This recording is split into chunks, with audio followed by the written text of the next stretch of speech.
మీ diesel engine కి అస్సలైన దమ్ ఎకో బ్లూ.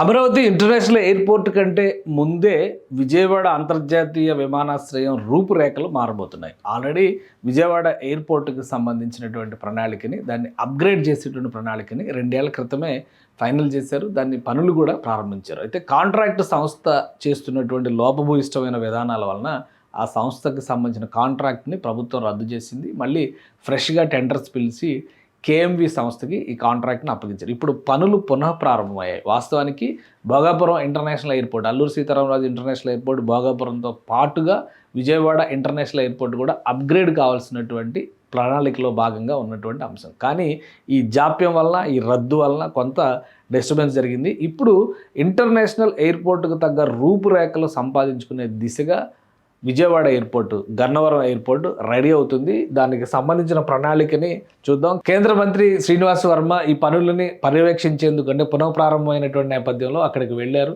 సో ఈ ప్రణాళిక, ఈ వివరాలు చూసే ముందర ఆయన తనిఖీ చేసి మొత్తం ఎయిర్పోర్ట్కి సంబంధించినటువంటి సెకండ్ లేయర్, అంటే 2 స్టెప్ టెర్మినల్ కింద దీన్ని డెవలప్ చేస్తున్నారు. గ్రౌండ్ ప్లస్ G+1 అంటారు కదా, G+1 మోడల్లో కడుతున్నారు. అంటే డిపార్చర్ వెహికల్స్ అన్నీ కూడా, విమానాలన్నీ కూడా ఫస్ట్ ఫ్లోర్ నుంచి వెళ్తాయి. అలానే వచ్చేటువంటి అరైవల్ విమానాలన్నీ కూడా గ్రౌండ్ ఫ్లోర్ నుంచి వస్తాయి. ఇలాగా ఇంటర్నేషనల్ ఎయిర్పోర్ట్స్ ఉండేటువంటి స్ట్రక్చర్. ప్రస్తుతం విజయవాడ ఎయిర్పోర్ట్ కేవలం ఒక టెర్మినల్ తరహాలో ఉంటుంది. దాన్ని ఒక డ్యూయల్ టెర్మినల్గా, 2 స్టెప్ టెర్మినల్గా మార్చేటువంటి ప్రణాళికని అమలు చేస్తున్నారు. అందులో భాగంగానే సో ఆ మోడల్స్ అన్నింటినీ కూడా, అది కూచిపూడి సంప్రదాయం ఆ స్టైల్లో దీన్ని డిజైన్ చేశారు. ఈ డిజైన్లు కూడా అప్పట్లో మంచి చర్చలో ఉన్నటువంటి, ఇప్పుడు ప్రజెంట్ కండిషన్ ఇదనమాట. ఇంతవరకు పనులు అయినాయి. ఈ పనులన్నీ కూడా నిర్మాణానికి సంబంధించి, అంటే వేగంగా పని పూర్తి చేయాలనేటువంటి టార్గెట్ పెట్టారు. వాస్తవానికి లాస్ట్ డిసెంబర్కి 2025 డిసెంబర్ నాటికి పనులు కంప్లీట్ చేయాలనుకున్నారు. కానీ కాంట్రాక్ట్ సంస్థ వచ్చినటువంటి సమస్యల వలన పనులన్నీ ఆగిపోయినాయి. దాదాపు ఒక 3 నుంచి 5 నెలల కాలం వృధా అయింది. ఫైనల్గా కేఎంవి గ్రూప్కి ఈ కాంట్రాక్ట్ని ఇచ్చారు. సో ఈ నేపథ్యంలోనే పనులు పునః ప్రారంభించారు అనమాట. ఇది అవుట్ సైడ్ స్ట్రక్చర్, ఆల్రెడీ 2 లేయర్లు నిర్మాణం జరిగింది. చూస్తే కనుక ఈ ఎలివేషన్ కానీ ఇవన్నీ ఎక్కడెక్కడ ఆగిపోయినాయి. సో వీటన్నిటిని ఇప్పుడు మళ్ళీ గాడిలో పెట్టేటువంటి ప్రయత్నం చేస్తుంది ప్రభుత్వం. జస్ట్ ఆ ఇమేజెస్ ఆధారంగా జనరేట్ చేసినటువంటి వీడియో అనమాట ఇది. సో ఇట్లా స్ట్రక్చర్ అంతా కూడా ఉంటుంది. ఒక భారీ విమానాశ్రయ రూపురేఖలు విజయవాడ విమానాశ్రయానికి రాబోతున్నాయి.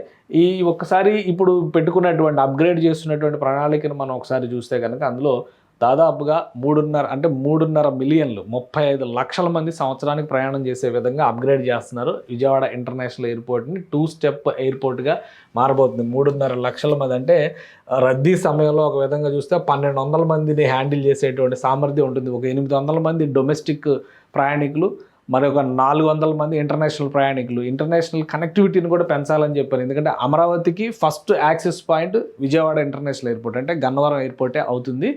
అమరావతి ఇంటర్నేషనల్ ఎయిర్పోర్ట్ వచ్చేసరికి కనీసం 10 సంవత్సరాలు పడుతుంది. ఇప్పుడు ల్యాండ్ తీసుకున్నా కానీ, ప్రణాళికలు అమలు చేసి, నిర్మాణం చేసి ఇవన్నీ జరిగేసరికి తక్కువ 6 నుంచి 7 సంవత్సరాలు పడుతుంది. కానీ మన దేశంలో ల్యాండ్ ఎక్విజిషన్కి సంబంధించి బోల్డ్ అనే సమస్యలు వచ్చేటువంటి అవకాశం ఉంటుంది. కాబట్టి భోగాపురం ఇంటర్నేషనల్ ఎయిర్పోర్ట్ కట్టడానికి 20 సంవత్సరాలు పట్టింది. కాబట్టి ఎప్పుడో 1998లో ప్రపోజ్ చేసినటువంటి అంశం అది, భోగాపురంలో ఒక ఎయిర్పోర్ట్ కట్టాలనేది. ఫైనల్గా ల్యాండ్ ఎక్విజిషన్ చేసి ఇవన్నీ మొదలు పెట్టేసరికి 2016-17 వచ్చింది. గవర్నమెంట్ మారిన తర్వాత మళ్ళీ ఒక 4-5 ఏళ్ళు వెనక్కి వెళ్ళిపోయింది. సో ఫైనల్గా ఈ 3 ఏళ్లలోనే దానికి సంబంధించినటువంటి పనులన్నీ కూడా జరిగినాయి. కాబట్టి ఆ అనుభవం రీత్యా చూస్తే కనుక అమరావతి ఎయిర్పోర్ట్ రావడానికి సమయం పడుతుంది. కాబట్టి విజయవాడ ఎయిర్పోర్ట్ని ఆ స్థాయికి తగ్గట్టుగా డిజైన్ చేస్తున్నారు. ఇప్పుడు రాబోతున్నటువంటి పని చేయబోతున్నటువంటి దానికి సంబంధించి చూస్తే 824 కోట్ల రూపాయల వ్యయంతో టోటల్ అప్గ్రేడ్ చేస్తున్నారు. 51,315 చదరపు మీటర్ల వైశాల్యంతో కూడినటువంటి టెర్మినల్ తయారవుతుంది. అటు రాకపోకలకి, ఇటు డిపార్చర్స్కి అన్నిటికీ అనుకూలమైనటువంటిది. అలానే కొంచెం కమర్షియల్ స్పేస్గా కూడా దాన్ని డిజైన్ చేసి హైదరాబాద్ ఎయిర్పోర్టు, అలానే విశాఖలో ఉన్నటువంటి ఎయిర్పోర్ట్, విశాఖ ఎయిర్పోర్ట్ అంటే ఇప్పుడున్న ఎయిర్పోర్ట్ కాదు, భోగాపురం ఎయిర్పోర్ట్ ఎలా ఉందో ఆ తరహాలో అమరావతి ఎయిర్పోర్ట్ కూడా ఆ లుక్ తీసుకొచ్చే ప్రయత్నం జరుగుతుంది. ఇక 24 చెక్-ఇన్ పాయింట్స్ ఏర్పాటు చేస్తున్నారు. సో ఒక 8 కస్టమ్స్కి సంబంధించినటువంటి కౌంటర్స్, అలానే 6 ప్యాసింజర్ బోర్డింగ్ పాయింట్స్, అంటే డైరెక్ట్ కనెక్టివిటీ, విమానానికి డైరెక్ట్ కనెక్ట్ చేసి ఉంటుంది. మనం నడుచుకుంటూ విమానంలోకి వెళ్ళిపోతాం కదా, ఆ తరహా పీసీబీలు అంటే పీబీపీలు అంటారనమాట. ఇవి ప్యాసింజర్ బోర్డింగ్ బ్రిడ్జెస్ అంటారనమాట. అలానే డిపార్చర్ గేట్లో ఒక 9, ఎస్కలేటర్లో ఒక 10, ఎలివేటర్లో ఒక 19, మొత్తం 1270 మీటర్ల పొడవైనటువంటి ఒక రోడ్, ఎలివేటెడ్ రోడ్. అంటే అమరావతి ఎయిర్పోర్ట్ లుక్ ఆ విధంగా ఉండబోతుంది అనమాట. ఇది అప్పటివరకు అమరావతి ఎయిర్పోర్ట్ కింద మనం గన్నవరం ఎయిర్పోర్ట్ని చెప్పుకుంటాం. కాబట్టి ఈ ఎయిర్పోర్ట్ లుక్కే మొత్తం డిఫరెంట్గా ఉండబోతుంది. నేరుగా హైవే మీద నుంచి, అంటే NH-16 హైవే ఉంటుంది కదా, ఆ హైవే నుంచి కనెక్ట్ అయిన తర్వాత డైరెక్ట్గా వెళ్ళేందుకు ఒక రోడ్డు, ఇట్లా ఈ తరహాలో ఎలివేటెడ్ రోడ్ నిర్మాణమే చేస్తున్నారు. ఈ రోడ్ నిర్మాణం కూడా దాదాపు కంప్లీట్ అయింది. అలానే 648 కార్లు ఒకేసారి పార్క్ చేసుకునేటువంటి సదుపాయంతో మొత్తం డిజైన్స్ అన్నీ కూడా ప్రపంచ స్థాయి రోడ్లు, ప్రపంచ స్థాయి ఇన్ఫ్రాస్ట్రక్చర్, ప్రపంచ స్థాయి ఫీల్ కలిగించే విధంగా అమరావతి ఇంటర్నేషనల్ ఎయిర్పోర్ట్ వచ్చే వరకు ఆ లోటు భర్తీ చేసేటువంటి బాధ్యత గన్నవరం ఎయిర్పోర్ట్కే ఉంటుంది. కాబట్టి ఆ తరహాలోనే దీన్ని డిజైన్ చేస్తున్నారు. టెర్మినల్ పనులు కానీ ఇవన్నీ కూడా ఒక 60 to 70% కంప్లీట్ అయిపోయినాయి. ఒక 6 నెలల్లో అన్ని పనులు కంప్లీట్ చేయాలనేటువంటిది వాస్తవానికి ప్రభుత్వం 6 నెలలు అంటే ఇక్కడ నుంచి లెక్కేస్తే డిసెంబర్ దాకా అవుతుంది.